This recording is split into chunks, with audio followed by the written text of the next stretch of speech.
What's up, everybody, and welcome to yet another video. And yes, I am dressed in the same clothes that I wore in my latest video, and that is why I am making these videos back to back. Where this video is something even more interesting than the last one. I'm going to review yet another Warhammer 40k novel, plus a short story, and it is very possible that my channel members will see this video in advance, because I'm going to make another special extra perk to be available on my channel for my channel members, and that is that selected videos, certain videos will be able to be viewed by my channel members earlier in advance. They will have early access to those videos, and only then, after a period of time, it shall be made public for the general audience, especially then reviews. And so, if you've been following my channel for quite some time, 4 months to be more specific, you know that I only got into the glorious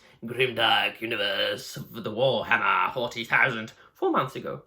Despite being a massive fantasy and science fiction aficionado my entire life, despite devoting a huge chunk of my personal and academic life to the fantasy of the 20th century, as well as Old English poetry and Old Germanic poetry in general, I had been postponing getting into Warhammer 40k for the longest time, until I finally got into it, read Eisenhorn Omnibus, read the first 4 volumes of Horus Heresy, and then of course got into this glorious Dark Angels Omnibus. And so far I have read 3 novels and a short story, which of course those novels, and I have made separate reviews about that. Check them out should you wish to check them out. They are on my channel, readily available for you to watch. Angels of Darkness by Garth Thorpe, The Purging of Candles by Garth Thorpe, and now we are reviewing Azrael by Garth Thorpe, and the short story Azrael, Protector of Secrets by Caesar Dunn. And so finally, I was able to read about the Supreme Grand Master of the Dark Angels. And the Dark Angels, man, there is something very fascinating about each and every single bloody Astartes chapter. I mean, each of them have something that is just extremely specific to them, and that is extremely interesting to the reader. And so, Blood Angels, come on, is like vampires in space, quote unquote. Like, so there were Blood Angels. Space Wolves is Vikings in space. They call the Emperor the All-Father. Come on!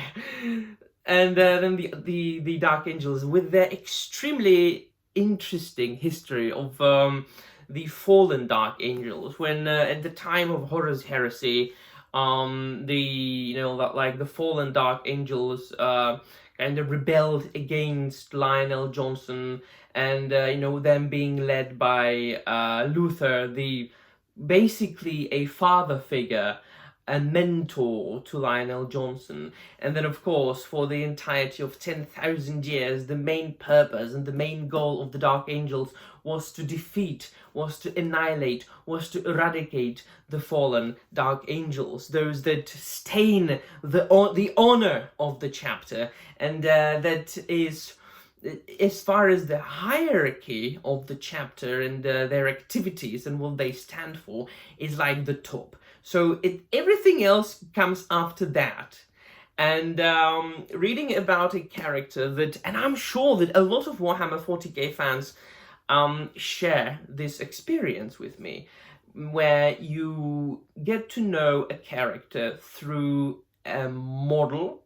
In my case, it's through a Joy Toy action figure. And the model or the Joy Toy action figure is so interesting, so intricate, so beautiful, so well made.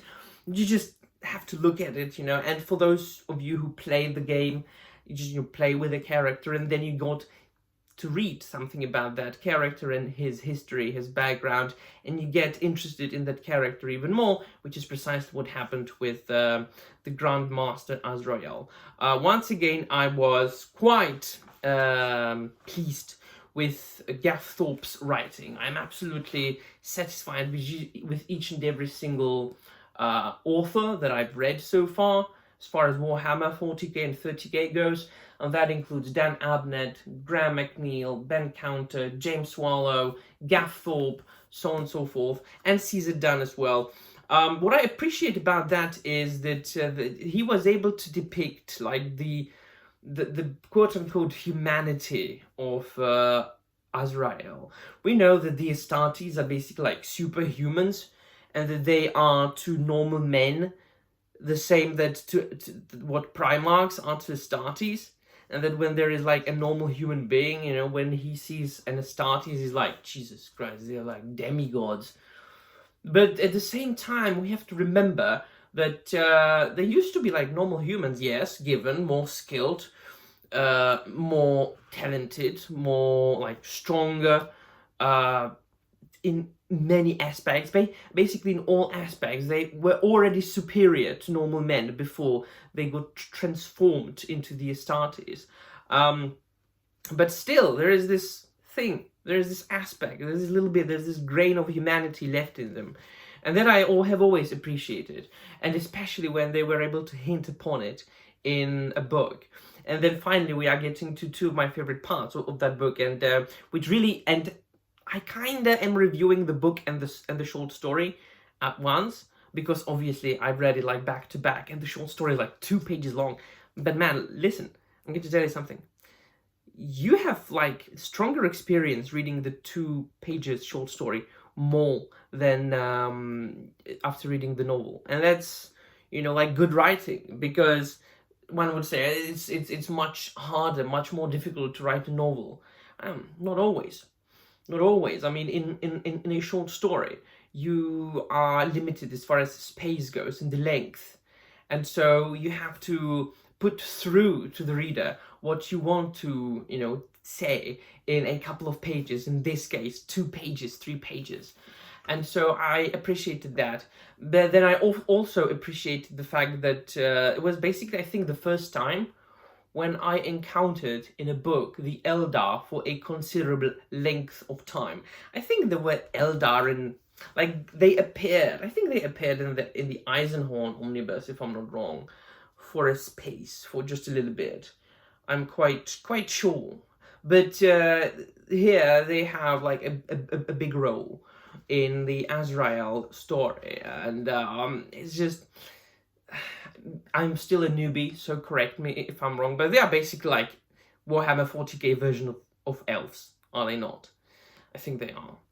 And then, of course, and one thing that I've noticed after having read like already, I don't know, 10 plus novels from the Warhammer 40k universe and 30k, is that a lot of them end up on a very emotional note. Like, a lot of them make you feel emotional. Like, they either end up with a sacrifice of somebody, and it's a lot. Like, people in Warhammer 40k books, they do sacrifice themselves quite often for the others, for the good of mankind, for their friends, for their battle brothers. And it's really, each and every time, it's so heartwarming.